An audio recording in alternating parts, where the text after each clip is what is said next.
In 1887, the automobile wasn't yet a product, it was an obsession shared by a handful of dreamers. Factories still built wagons, not engines. The streets belonged to horses, carriages, and bicycles.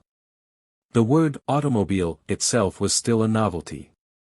But across Europe and America, something was stirring. Metal, steam, and fire were beginning to replace muscle and hay. This was the year the world's first motor race was scheduled to happen, but the year would also see steam engines roar down American lanes, electric prototypes tested in rivers, and governments scrambling to control a future they didn't yet understand. In April 1887, Paris prepared for a spectacle, the first automobile contest, from Paris to Versailles. The rules were simple. Self-propelled vehicles only.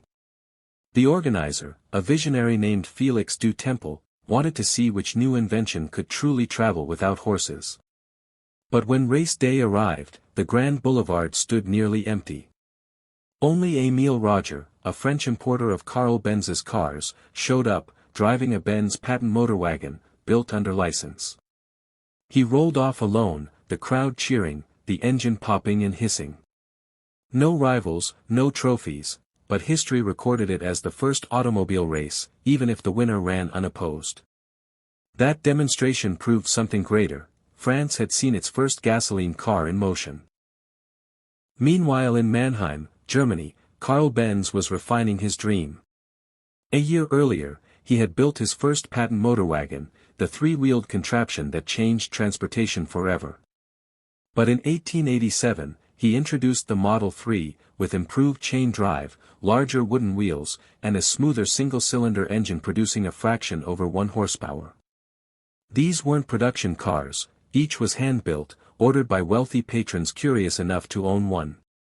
Still, Benz was doing something no one else had, turning invention into business.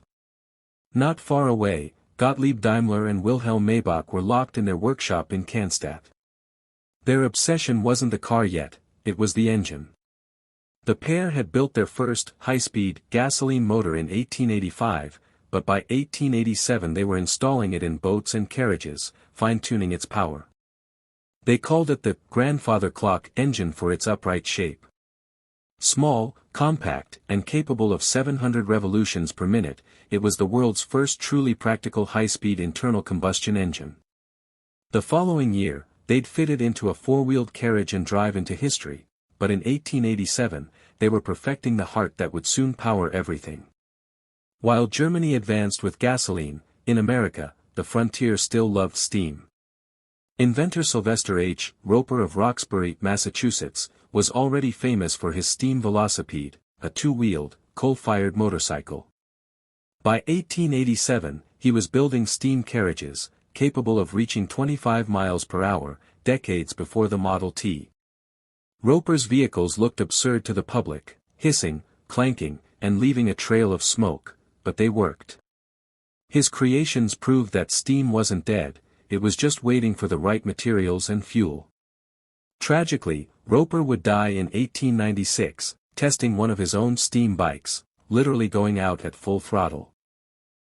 But in 1887, he was America's unacknowledged pioneer, driving faster than anyone thought possible. Across the Atlantic, in Britain, progress was throttled by law. The Red Flag Act, officially the Locomotive Act of 1865, required any self-propelled vehicle on public roads to be preceded by a man walking 100 yards ahead, waving a red flag or carrying a lantern.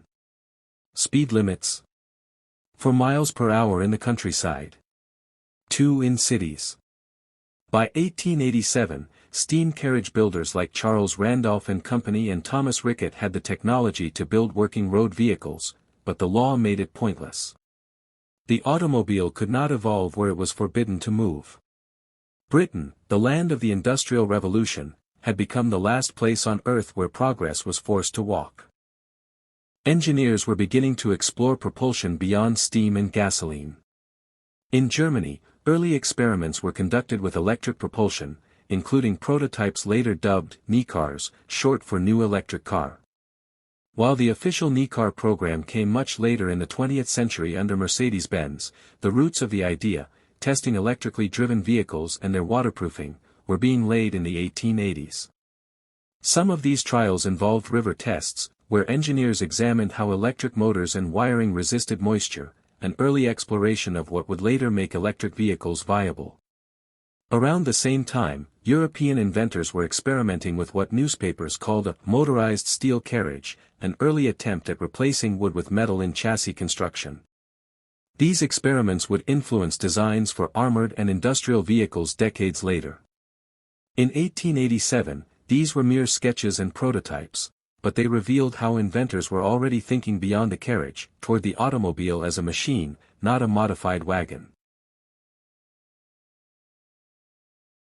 Like and subscribe for more fascinating automotive tales.